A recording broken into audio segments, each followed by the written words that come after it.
Well, I think that we did today. It was a difficult game. I think they play really compact and defensive. I think it was difficult for us.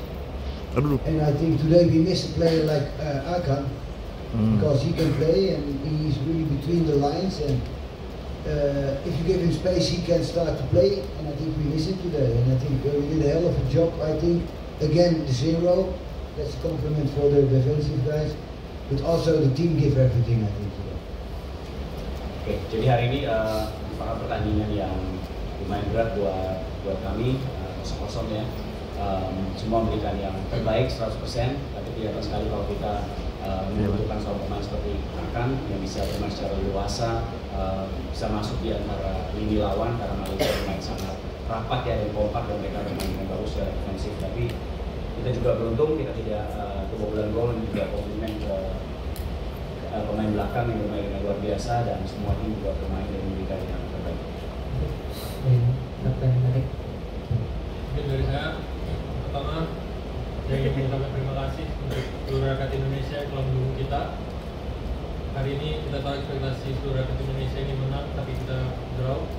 Kami juga mengakui itu dan masuk sekarang kita bisa lolos ke semifinal dan itu besok kita akan memulai evaluasi mulai dari besok dan kita harap kita bisa memainkan laga di semifinal dengan maksimal dan bisa sampai final. Terima kasih. I think you are right. I think we have. I think if there is one team who can win, I think it was our team, to be honest, because we got the best chances. Also with Jens one, the other one that he was running, but he had to pass it faster with his left. Yeah, that's something. You know, sometimes you didn't score easy, and then at once it's there. So hopefully in the semi-final. Ya, jadi Anda benar ya, memang kalau sesuatu yang kita perlukan memang adalah dengan penyelesaian di situ dan kadang-kadang memang mudah membuat gol seperti Jens, tapi malah dia agak susah seperti tadi dia berlari dengan cepat, tapi harus passing dengan kaki dia yang cepat dan itu tidak terjadi. Tapi kalau kita melihat lagi seperti yang Pak sampaikan tadi, hanya satu tim yang bisa menciptakan banyak peluang dan bermain secara dewasa. Now I think that 4 days are 4 days, and I think. You know, it's a tournament and it's every 3 days we play a game, and now we have 4 days, 1 day more. That's a big difference, you know. And I think that we will try to prepare ourselves. We have 1 day off because the players have to recover, so that's perfect. I think we will do and give everything in the semi-final, and hopefully that's enough. Oke, jadi 4 hari adalah 4 hari, nggak ada yang bisa diubah dari hal itu. Tapi kalau kita bermain di sebuah turnamen, kita bermain setiap 3 hari, dan kalau mendapatkan 1 hari ekstra dan 4 hari itu tentu saja merupakan keuntungan yang besar ya. Dan kita akan mencoba memberikan segala semuanya supaya teman-teman bisa fit. Dan juga kalau di semifinal nanti ya kita akan memberikan yang terbaik yang kita miliki untuk memenangkan pertandingan. Ya, seperti apa yang dibilang oleh Coach Gerald sebelumnya, kita memang game plan kita memang selama mungkin untuk keep bola dan tidak cepat hilang bola atau gampang hilang bola, istilahnya seperti itu. Dan kita lihat di akhir 10 menit terakhir kita ball position karena memang kita tidak ingin buru-buru ke depan dan itu adalah salah satu yang harus dievaluasi juga karena sampai ke tengah masih ada problem lagi sana untuk ke final third dan itu akan menjadi evaluasi bagi kita. Dan untuk semifinal nanti tentu kita evaluasi dan kita akan recovery dulu dan tentu kita akan evaluasi apa saja yang kurang di pertandingan tadi untuk persiapan di semifinal nanti. Terima kasih. Next.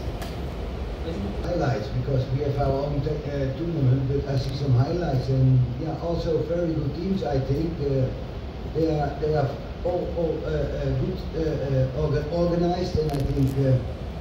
We will see the games now, tomorrow, and the day after. So I will analyze them, and then we will see what they are. They are okay. I mean, they are also good teams, well organized. We will. They are not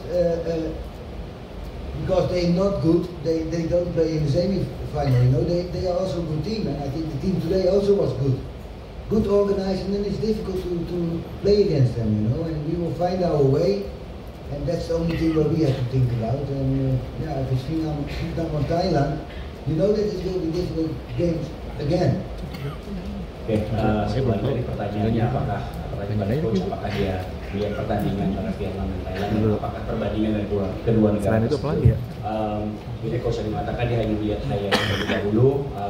Jadi tahu bahwa Thailand dan Vietnam juga bermain yang sangat bagus, mereka terorganisir dengan sangat baik dan mereka akan bermain besok dan coach akan melihat pertandingan itu dan kemudian belajar dari situ. Dan kalau kita bermain di semifinal mau salah satu dari mereka, kedua-duanya adalah tim yang sangat berat, yang pasti akan dua pertandingan yang berat lagi buat kita, tapi yang penting kita sekarang fokus kepada tim kita sendiri untuk mengatur dan mengorganisasi supaya kita bisa bermain dengan baik.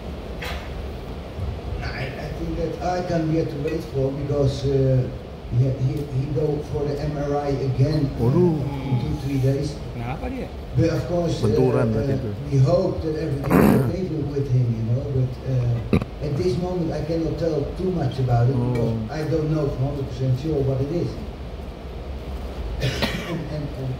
Second. We have played 3 games, and what do you think of the performance of Indonesia so far? You know, for me it's the first tournament. You know, I need to know the players and to need to see them. Till now, I'm very happy. You know, and I think we played the first 2 games very good. That's what I think. Today I think we had the maybe 70 or 60% ball possession, and now it's trying to find to score goals. And I think that's the only way. But I think I'm happy with the team. Oke, jawabannya pertama mengenai Arkan Fikri. Kondisinya sekarang memang sedang menunggu untuk melakukan MRI sekali lagi 1-2 hari ke depan, dan nggak terlalu banyak bisa dikatakan mengenai dia karena kita juga nggak yakin dengan masalah di hatinya sekarang, jadi kita juga masih menunggu sampai MRI berikutnya mengenai Arkan Fikri. Yang kedua, untuk performa tim Indonesia sejauh ini, pertandingan pertama dan kedua kita bermain dengan sangat bagus ya, dan hari ini kita juga memiliki ball possession kurang lebih 60-70%, dan menurut Coach Gerald ini juga turnamen yang pertama dia di Indonesia atau dengan timnas, jadi dia juga masih melihat para pemain, masih belajar dan semuanya, tapi untuk sejauh ini dia udah happy, dan yang satu-satunya yang diperlukan sekarang adalah bagaimana kita bisa mencetak gol.